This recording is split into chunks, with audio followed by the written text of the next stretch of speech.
দেশে ও বিদেশে যেসব উল্লেখযোগ্য সংবাদ সারা দিন ধরে আলোচনায় ছিল, সেখান থেকে নির্বাচিত কয়েকটি আপনাদের জন্য তুলে ধরছে।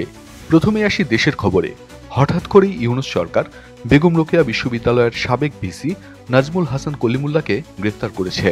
2024 সালের 5ই আগস্ট শেখ হাসিনা সরকারের পতনের পর থেকে মিস্টার কলিমুল্লাহ বেশ সরব ছিলেন ইউনূস সরকারের সমালোচনা ও বিশ্বাসে।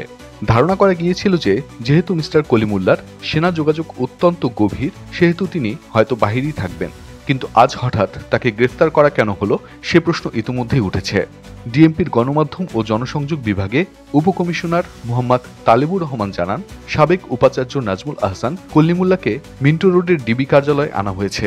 পুলিশ জানায়, দুর্নীতির অভিযোগে দুদক কর্তৃক তদন্তাধীন একটি মামলায় দুদকের রিকোজিশন ছিল।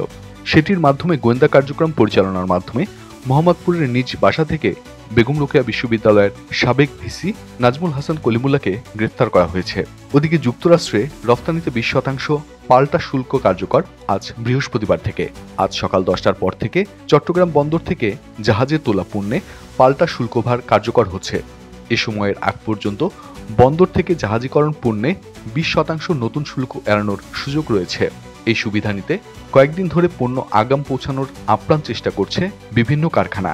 যুক্তরাষ্ট্র অভিমুখী পণ্য বোঝাই ট্রাক লরিকে বন্দরে প্রবেশ এবং পণ্য ছাড়ে বিশেষ অগ্রাধিকার দিচ্ছে বন্দর কর্তৃপক্ষ। এতে প্রতিদিন 800 কন্টেইনার পরিমাণ অতিরিক্ত পণ্য রপ্তানি হচ্ছে। আর ভারতের পণ্যের উপর মার্কিন শুল্ক আরও বাড়ানোর পর বেশ কড়া বার্তা দিলেন নরেন্দ্র মোদী। কৃষক ও জেলেদের স্বার্থে ভারত কারো সঙ্গে আপোষ করবে না বলে জানিয়েছেন তিনি। এজন্য তাকে যে মূল্য দিতে হবে সেটিও স্বীকার করেছেন।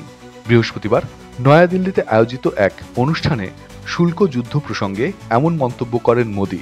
এনডিটিভির প্রতিবেদন অনুযায়ী মোদী বলছেন, দেশের কৃষকদের জন্য তিনি চড়া মূল্য দিতেও প্রস্তুত। জাতীয় সংসদ নির্বাচনের অনুষ্ঠানের জন্য কমিশনকে চিঠি দিয়েছে সরকার, কিন্তু কবে নির্বাচন অনুষ্ঠিত হবে সে বিষয়ে আসলে সঠিক কোনো তথ্য এখন পর্যন্ত জানা সম্ভব হচ্ছে না। বিবিসি বাংলা জানিয়েছে, গণ অভ্যুত্থানের বর্ষপূর্তিতে জাতির উদ্দেশ্যে দেয়া ভাষণে অধ্যাপক ইউনূস উল্লেখ করেছেন যে 2026 সালে নির্বাচন অনুষ্ঠিত হবে রমজান মাস শুরুর আগে। চাঁদ দেখা সাপেক্ষে আগামী বছরের 18 ফেব্রুয়ারি রোজা শুরু হতে পারে বলে জানা যাচ্ছে। এক্ষেত্রে নির্বাচন কমিশনের ফেব্রুয়ারির প্রথমার্ধের মধ্যেই ভোট সম্পন্ন করতে হবে। কিন্তু ঠিক কত তারিখে নির্বাচন অনুষ্ঠিত হতে যাচ্ছে সেটি জানা যাবে কবে। নির্ধারিত সময়ের মধ্যে ভোটের আয়োজন সম্পন্ন করার জন্য আগামী 6 মাসে কি কি কাজ সম্পন্ন করতে হবে নির্বাচন কমিশনকে? এত সব প্রশ্ন নিয়ে কোনো নিরপেক্ষ বিশ্লেষক বলছেন, নির্বাচন আদৌ হবে তো? ডক্টর ইউনূসকে 5 বছর ক্ষমতায় রাখার পক্ষে যারা, তারা কি নির্বাচনটি আদৌ হতে দেবে? ওদিকে বিবিসি বাংলা আরও জানিয়েছে, বিগত জুলাই গণ অভ্যুত্থান ঘিরে ঠিক কত মানুষের মৃত্যু হয়েছে সেটা নিয়ে নানা প্রশ্ন ঘুরপাক খাচ্ছে। কেননা সরকারের পক্ষ থেকে মুক্তিযুদ্ধ বিষয়ক মন্ত্রণালয় যে গেজেট তৈরি করেছে তাতে জুলাই অভ্যুত্থানে নিহতের সংখ্যা বলা হচ্ছে 844 জন।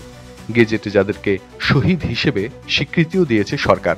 অন্যদিকে এই আন্দোলন ঘিরে জাতিসংঘের ফ্যাক্ট ফাইন্ডিং মিশন যে প্রতিবেদন তৈরি করেছে তাতে নিহতের সংখ্যা বলা হচ্ছে প্রায় 1400 জন। সরকারের তালিকা ও জাতিসংঘের প্রতিবেদনে নিহতের সংখ্যায় এতটা পার্থক্য কেন সেটি নিয়েও ধোঁয়াশা রয়েছে। সরকারের হিসেব বলছে, আন্দোলনে নিহত যে 844 জনের নামের গেজেট করেছে সেখানেও কারো কারো নাম একাধিকবার এসেছে। সে কারণে তালিকায় কাটাছেড়াও করতে হচ্ছে। অবশেষে ইউক্রেন যুদ্ধ কি শেষ হতে চলেছে? যুক্তরাষ্ট্রের প্রেসিডেন্ট ডোনাল্ড ট্রাম্প এবং রাশিয়ার প্রেসিডেন্ট ভ্লাদিমির পুতিন আগামী সপ্তাহেই সরকারি বৈঠকে বসতে পারেন বলে জানিয়েছে হোয়াইট হাউসের এক কর্মকর্তা। এ খবর এমন সময় পাওয়া গেল যখন ইউক্রেনে যুদ্ধ অবসানের লক্ষ্যে মস্কোর উপর চাপ বাড়াতে যুক্তরাষ্ট্র নতুন করে সেকেন্ডারি নিষেধাজ্ঞার প্রস্তুতি নিচ্ছে। এই নতুন নিষেধাজ্ঞার আওতায় চীনও পড়তে পারে। ব্রিটিশ বার্তা সংস্থা রয়টার্স এ খবর জানিয়েছে। এই বৈঠক হলে 2021 সালের জুনে জেনেভায় জো বাইডেন ও পুতিনের সাক্ষাৎকারের পর যুক্তরাষ্ট্র ও রাশিয়ার রাষ্ট্রপ্রধানদের মধ্যে এটি হবে প্রথম সরাসরি সাক্ষাৎ। শেষ করি একটি ভিন্ন রকম সংবাদ দিয়ে, যে সংবাদটি পৃথিবীতে আজ নানা পক্ষের মনোযোগ তো আকর্ষণ করছেই, বিতর্কও তৈরি করছে। ডেনমার্কের একটি চিড়িয়াখানা সম্প্রতি সামাজিক যোগাযোগ মাধ্যমে বিজ্ঞাপন দিয়ে মানুষের পোষা ছোট প্রাণী যেমন বেড়াল, গিনিপিগ, খরগোশ ইত্যাদি দান হিসেবে চেয়েছে। উদ্দেশ্য হলো এসব প্রাণীকে চিড়িয়াখানার সিংহ, বাঘ ও অন্যান্য বড় মাংসাশী প্রাণীদের খাদ্য হিসেবে ব্যবহার করা হবে। চিড়িয়াখানা কর্তৃপক্ষ বলছে এটি তারা প্রাণীদের স্বাভাবিক খাদ্যচক্র বজায় রাখার জন্য এবং খাদ্য অপচয় রোধ করছে। তবে এই উদ্যোগ ঘিরে ব্যাপক বিতর্ক তৈরি হয়েছে। কেউ কেউ এটিকে বাস্তবমুখী ও প্রাকৃতিক পদ্ধতি হিসেবে দেখছেন, আবার অনেকেই একে নিষ্ঠুর ও অমানবিক বলছেন। চিড়িয়াখানা আরও জানিয়েছে নির্দিষ্ট শর্তে বড় প্রাণী যেমন ঘোড়াও দান হিসেবে গ্রহণ করা হতে পারে, তবে দান করা প্রাণীকে অবশ্যই সুস্থ ও নির্দিষ্ট মানদণ্ডে উত্তীর্ণ হতে হবে। বিষয়টি নিয়ে সামাজিক মাধ্যমে চলছে তীব্র আলোচনা ও সমালোচনা।